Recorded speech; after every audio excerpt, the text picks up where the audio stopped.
All right, so Cavs get the win today. Game 3. I apologize for the horrible lighting. Very impromptu, instant reaction here, but they get the win in Game 3 against the Detroit Pistons. And this was a win that the Cavs obviously needed and that they very much played like they deserved to win this game. You know, they got up to, I believe, 17 points was their biggest lead today. It almost felt like the style of this game, the way both these teams were scoring were kind of flipped. You know, with Detroit, it was Detroit that were taking the almost 20-point leads, you know, in that first half. And then the Cavs were doing the exact same thing to Detroit, you know, and it felt like the Cleveland was the team that had to be crawling back into these types of games. And Detroit did the same thing. Now, I will say, Detroit did a much better job climbing back into this game than Cleveland ever did in Game 1 or Game 2. And honestly, any game that Cleveland has played, any game that Cleveland lost in the Toronto series, you know, but Detroit is a really good team in the second half, especially in that fourth quarter. Detroit is really good. Cade Cunningham is one of the best closers in the NBA, and he proved that. You know, the Cavs were up by almost 20 points, and Cade took the lead, and the Pistons had the Cavs scared for a little bit in that fourth quarter, and then, you know, James Harden did what he did today. And I'll just get right to that. James Harden, if you can play like that consistently, the Cavs will win this series in 6 games, you know, and that's just the problem. James Harden cannot do that consistently, or at least he has not shown that he can do that consistently. And, you know, we gotta, like, the season is going to depend on how well James Harden plays in these types of games. You know, when the game gets close and shots aren't falling, and they fell for Cleveland at a rate that they weren't falling, you know, throughout the majority of this series. And it just felt like the Pistons were kind of struggling, whether it was the environment was kind of getting them a little shaky, or if it was, you know, Cleveland doing something defensively that they haven't seen yet before. It was something changed, or even if it was, you know, guys like Duncan Robinson not being able to go like 4 or 5 in the first half from deep. You know, stuff like that, it can very much flip a series, or even a game like it did today. But what has me really nervous is Detroit. You know, they played they almost stole this game. I had instant flashbacks of that Indiana Pacers game when Halliburton hit that last second 3. Honestly, I thought the Cavs were going to blow that game at the end of the fourth quarter. But, you know, plays from a guy like Max Strus is going to help the Cavs win this game. Threes, when he gets the opportunity from Sam Merrill or Dean Wade.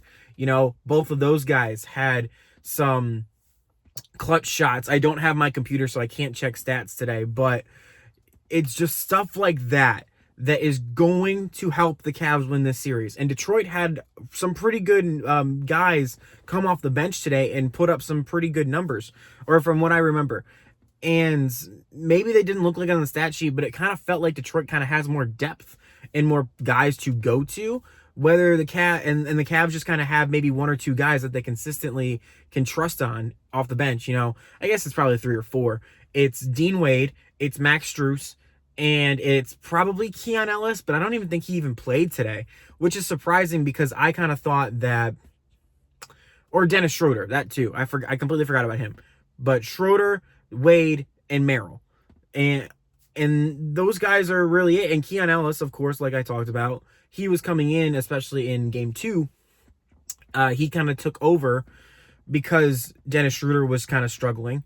And, you know, this is a complete rivalry. You can tell by how chippy it's getting, even in the first quarter. I think it was Schroeder, and I can't remember his name from the Pistons, but they got into a little bit of a scuffle there. Detroit was, you know, getting a little frustrated, and the Cavs used that, and they got out to a big lead. But we got to do that consistently. This is another thing where I don't feel as confident. You know, if the Cavs would have won one game, if they would have won, you know, Game 2 when they had an opportunity to do it, or if they would have won Game 1 in that big comeback that fell short, I'd be feeling real good right now because it's 2-1 Cleveland if they win at least one of those games in Detroit. It's 2-1 Detroit right now. Detroit can easily come into game 4 and win. We've seen it happen before. Both Warriors series, the Cavs lose both in 2016, in 2017. 2018 they got swept, but in 2016, 2017 when the Cavs played the Warriors in the finals, Golden State won both games at home. The Cavs basically they won game 3, and then the Warriors won game 4. Now in 2016, the Cavs obviously came back and won the championship, the first team ever to come back from a 3-1 deficit and win game 7 and win the NBA championship in the finals. 2017, like I said, the Warriors won game 1 and game 2, the Cavs won game 3, and the Warriors won game 4. And then the Warriors won game 5. Now, yes, these are totally different teams. This is not LeBron and this is not Steph Curry and KD. This isn't the 2017 Warriors. This is not the 2017 Cavs. But that's just a thing that you have to remember. Just because the Cavs won this game, by no means is this an even series. You have to win game 4 because you did not win one of those 2 games in either game 1 or game 2. This is still a must-win situation. You put yourself in the same position you put Toronto in round 1. Toronto had to win games 3 and games 4, and to their credit, they did, but they ended up falling short in game 7 because they could not win a game in Cleveland. You have to win at least one of these games in Detroit, and you have to protect home court. And the Cavs are undefeated, obviously, in Cleveland in these playoffs. We've seen that happen before against, Orlando and then Boston, but Boston ended up winning, and then that was the backbreaking thing that basically ended the Cavs season. Was Boston able to get one in Cleveland and take control of the series from there?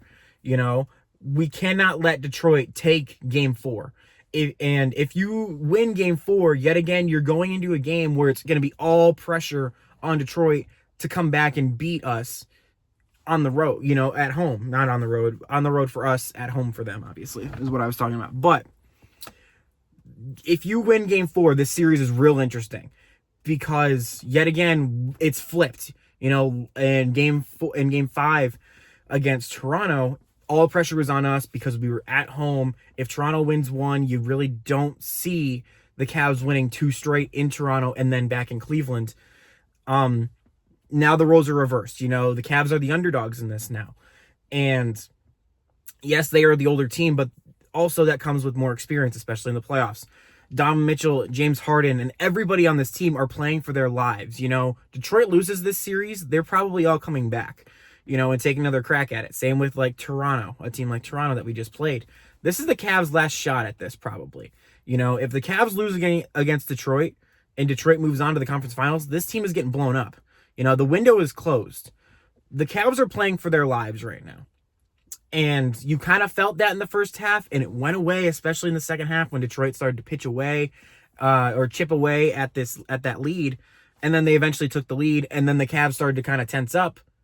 And then they, pulled away because I think the crowd kind of got back into it. You could kind of tell that the crowd was kind of falling asleep because they were just kind of like, all right, let's just get this game over with. And then all of a sudden Detroit came back, and it was like, oh, well, we don't even have the momentum anymore because Detroit was making that run that they did. But both of these teams are very run heavy. This is not going to be, a back and forth type series where one team's going to make a bucket and then another, It's going to be a 10-0 run, 11-0 run, 7-0 run. It's going to be that kind of game. And, if the Cavs can win game 4, they have a lot of momentum going into game 5. Now, I will say that Detroit has looked like the better team in these playoffs so far, at least in this series. But if the Cavs can get Donovan Mitchell to be aggressive like he was today, James Harden to hit his shots like he did today, Jared Allen to be physical, Evan Mobley to be physical. I know they both, my bad guys, the lights went out. So as I was saying, I know they both got into foul trouble today, and they almost fouled out of this game, and they had to sit for a little bit, which kind of hurt their numbers. But we need everybody on that team to be physical. I know I made a big deal about the passes in game 1 and game 2. Those passes worked today. Wonder why? Because it got the crowd into it, especially in that first half. That's going to be a thing that is going to need to happen in game 4. You need to get the crowd into it early and often. Start fast, for the love of God. Not one time in this series have the Cavs started off fast. There was a little bit there in game 1, but the Pistons kind of got it right back and took the lead and really never looked back in that game. But the Cavs need to start off fast. Get the Pistons to use the timeout early in this game. Get the crowd into it, early and often. This is when those passes, those fancy passes behind the back, bounce passes between the legs, that kind of stuff works because the crowd is on your side. I made a big deal about that in game 2 when the Cavs were trying to do that. And those are the kind of things that gets the crowd into it, but it doesn't have that same effect when the crowd isn't on your side. The Pistons had a bunch of those impact plays like that. They had a few posters, but that doesn't have the same effect in momentum because the crowd isn't there, for the Pistons to kind of get back and build that momentum again. So sorry, I think it's my reflection. I thought there was something over there. Anyways, that's a big thing, get the crowd involved, start off fast, get the Pistons on their heels. And you need to be able to, have Cade Cunningham to be a little bit rattled. He's going to get his shots up, Robinson's going to get his shots up. Everybody on that Pistons team is going to get their shots. It's just going to be a matter of, can you get the offensive rebounds when you miss, which I know was a huge problem today. I think the Cavs had, when they first got their first offensive rebound of the game, the Pistons already had like 10. And it spelled doom for the Cavs really today. If the Cavs weren't at home, they'd probably get blown out again, And you can't really say that about game 1 and game 2 with the Pistons, If you switch the home court advantage, either for the Cavs and the Pistons probably take one, if not both of those games in those first 2 games. If the games were in Cleveland for games 1 and game 2, the Pistons probably take at least one of those. The Cavs are down 2-0 because they could not do that. And if the Pistons played game 3 in Detroit, the Pistons win this game today.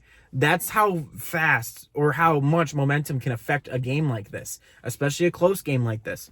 And this is why you need to protect home court, and that's why it's so important, because these games are the difference between moving on to the playoffs and going to the conference finals to probably face New York. They're up 3-0 on Philadelphia.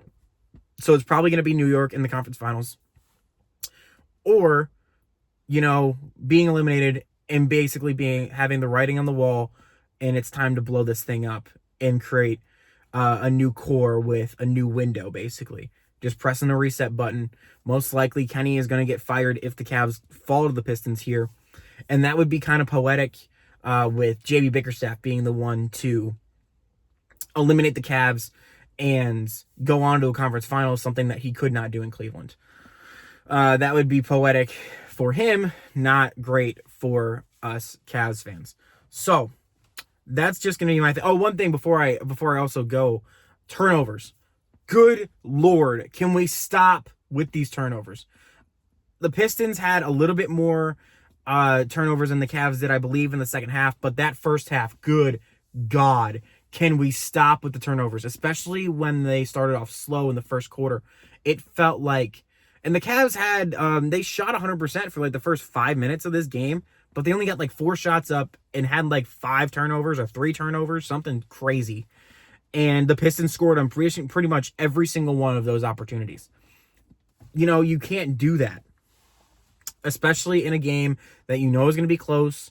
Even if you get one team gets a big lead, that other team's going to make a run and come back into it, and that's exactly what each game has been. Pistons got out to a big lead in games 1 and games 2. Cavs clawed back. Pistons end up winning. Same thing today, exact opposite. Cavs get out to a big lead. Pistons come back, even take the lead, but the Cavs pull away at the end. And I shouldn't even say pull away, because it did come back down to those last few possessions there in the fourth quarter. with less than a minute to go. But that's going to be something that the Cavs need to clean up. And I don't know if they're going to be able to do that. Pistons kind of play the same style of defense that Toronto does. And I feel like I said, in that Toronto series, Toronto gave you a blueprint,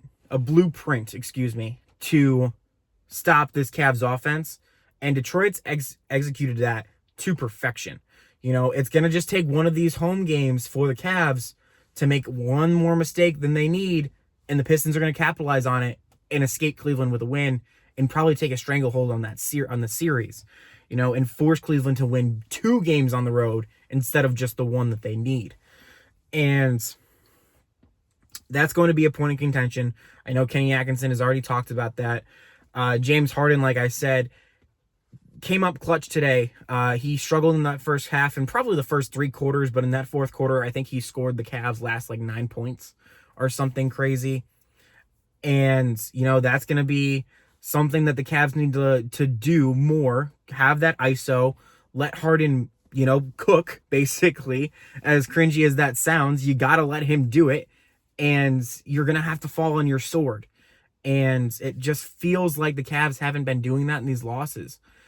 And you got to figure out a way to take advantage of Detroit's weaknesses and play to your strengths at the same time.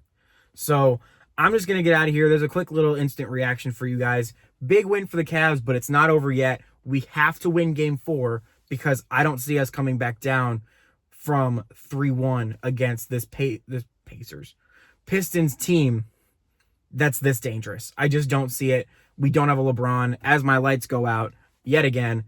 But I appreciate you guys watching, and I will see you for game 4.